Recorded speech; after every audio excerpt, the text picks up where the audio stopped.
The first time that wave hits your system, it doesn't ask for your permission. It just arrives, sudden, electric, disruptive, in the most delicious way. A song hits the chorus, or a memory opens like a sunbeam in your chest, and your nervous system lights up like you just plugged your soul into a high-voltage power station. Your skin tightens, goosebumps spark across your arms, and for a moment, you're not just a human, you're a walking proof of concept for whatever energy the old mystics love to talk about. Before we go deeper into semen retention mastery, subscribe to this channel and join our Telegram community, link below. You'll get guidance, insights, and exclusive updates designed to accelerate your growth.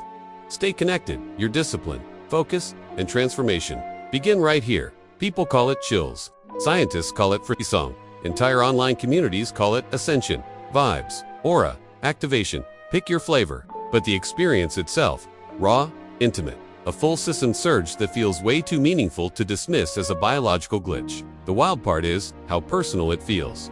As if the universe slid a hand across your back just to whisper, yo, you're alive. Really, alive. And your body, ever the dramatic intern trying to impress the CEO of your soul, reacts with a full data center reboot. Now, here's where it gets operational.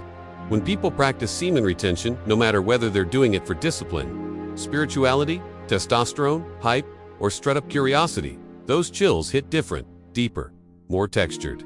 Almost like the energy has more bandwidth to work with. And while the exact mechanisms aren't mystical, the experience is absolutely real and absolutely intense. What's happening on the biological side is pretty grounded. Semen retention doesn't magically generate new energy fields around your body, but it does change how you perceive and process internal sensations. Dopamine sensitivity shifts. Motivation loops tighten. Focus sharpens.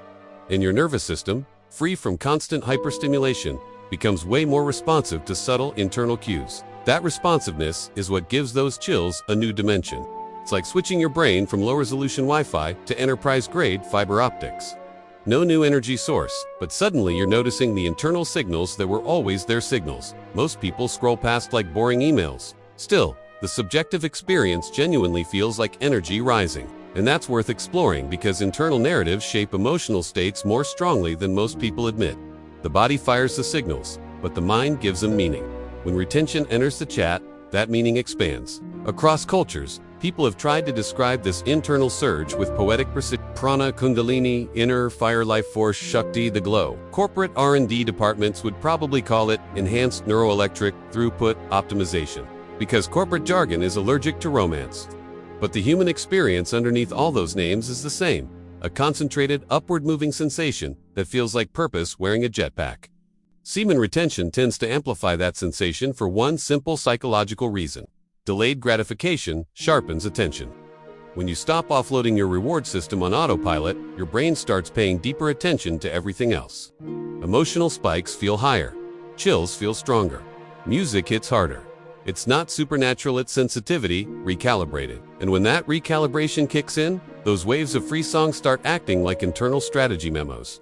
They land only when something resonates, when something matters, when something touches the core architecture of who you are. Suddenly, your chills become a feedback loop, a quiet executive dashboard for your emotional truth. Music becomes less sound and more data transfer. A long conversation becomes a power circuit. A moment of gratitude feels like your chest broke open and someone installed skylights. That intensity makes people think something mystical is happening. But the grounded explanation doesn't shrink. The experience it makes it more impressive. Your brain is literally rewiring its value system, promoting meaningful stimuli, demoting empty stimulation, reallocating resources like a CFO with new clarity. Retention also builds an internal pressure, not magical pressure, but psychological tension that accumulates when you stop letting your reward system leak motivation. This tension becomes fuel. Your brain uses it for focus, drive, emotional range, creativity. And when you finally hit a moment of resonance, that pent-up momentum rushes upward like a release valve opening. That upward rush is why so many people practicing retention report sensations in the spine, chest, or skull. They're mapping their own nervous system fireworks with metaphorical language. And honestly, it's valid. Humans describe internal states in symbols. Always have. Science can't package this as energy rising, but psychology can describe it as increased interoception, your awareness of internal bodily states turning up like someone boosting the gain on your emotional speakers. Suddenly, the vibes have and the emotional part hits even harder. When you cut compulsive habits, even temporarily, you start meeting parts of yourself you forgot existed. There's clarity, there's strength, there's vulnerability. There's the quiet ache of discovering how much of your life you numbed without meaning to. That makes the chills feel sacred. Not because of magic, but because you're becoming the type of person who actually feels things again. That level of sensitivity is rare in a world engineered for distraction. It feels like your heart is getting better at telling the truth. Retention also shifts how you relate to desire. Instead of blasting out dopamine like a sprinkler, your system becomes more intentional. Desire stops being chaotic, static, and turns into a laser pointer. More focused, more potent.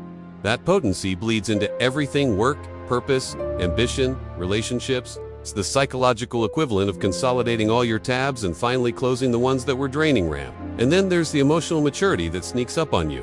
When you stop chasing quick-release pleasure, you gain a weird kind of softness. Not weakness softness, openness. An ability to feel more deeply without drowning in it. The chills become emotional weather alerts, telling you when something resonates with your deeper self. For some, the waves show up during meditation. A quiet breath, a gentle thought, and suddenly, the body fires a burst of sensation up the spine. It's dramatic, but the cause is simple. The nervous system is shifting gears into parasympathetic mode, and retention has made you hyper-aware of every click in that gearbox. For others, the chills hit during exercise. Physical effort plus disciplined restraint turns your body into a motivational furnace. When the dopamine and endorphins collide, your system goes full IMAX. That's why athletes describe their best moments in energy, language flow, heat, surge, fire. Sometimes the wave hits during moments of gratitude. You think about a person who changed your life, or a moment that saved you, and suddenly your whole body lights up with warmth and electricity. That warmth is emotional regulation at work, magnified by retention's increased sensitivity. And sometimes the chills hit during loneliness. Your brain detects the weight of your own vulnerability, and the wave becomes a message electric, intimate, a reminder that being human hurts, but it's still beautiful. That moment feels spiritual, even when it's just your nervous system trying to help you cope. Across all of this, retention acts like a magnifying glass, not of energy fields, but of perception. Your internal world gets louder. Your emotional life gets deeper. The moments that used to feel small now feel cinematic.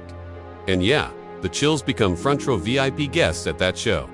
There's also something powerful about the self-respect that retention builds. Not because abstaining is superior, but because discipline has a way of making your reflection look like someone you trust.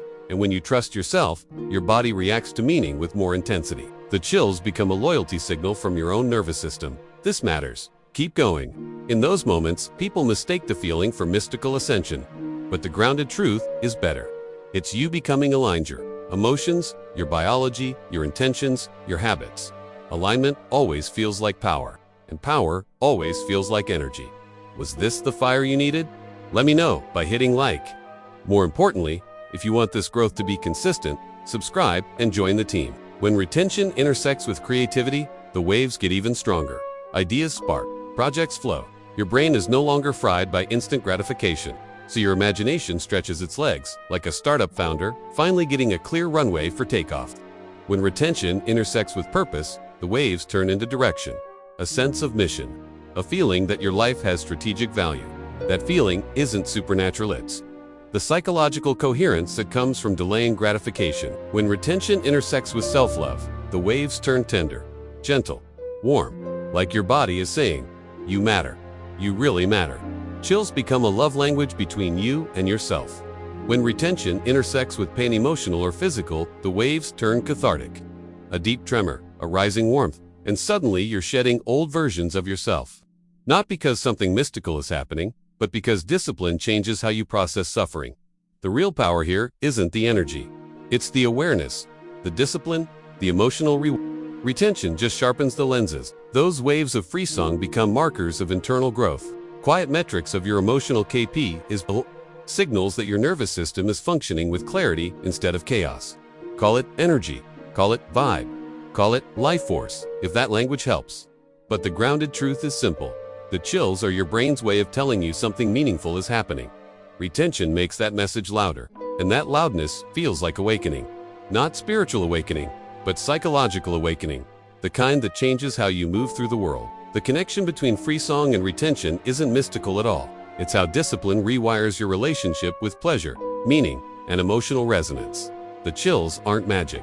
They're communication. They're your body's way of saying, "You're tuning in, keep listening." If this video gave you real value, tap the thanks button. Your support helps me keep creating deeper content like this. Every thanks is a spark that keeps this mission alive. Your support means more than you know. In the end, every wave that races through your system is a reminder that you're not numb, you're not checked out, you're not just surviving on autopilot. You're here, fully, intentionally, present with yourself. And when the world feels overwhelming, when life gets loud, that presence becomes your power source. Retention just helps you hear the signal beneath the noise. If you ever want to explore the neuroscience, the psychology, or the emotional frameworks behind these experiences, there's a lot more depth waiting down that corridor.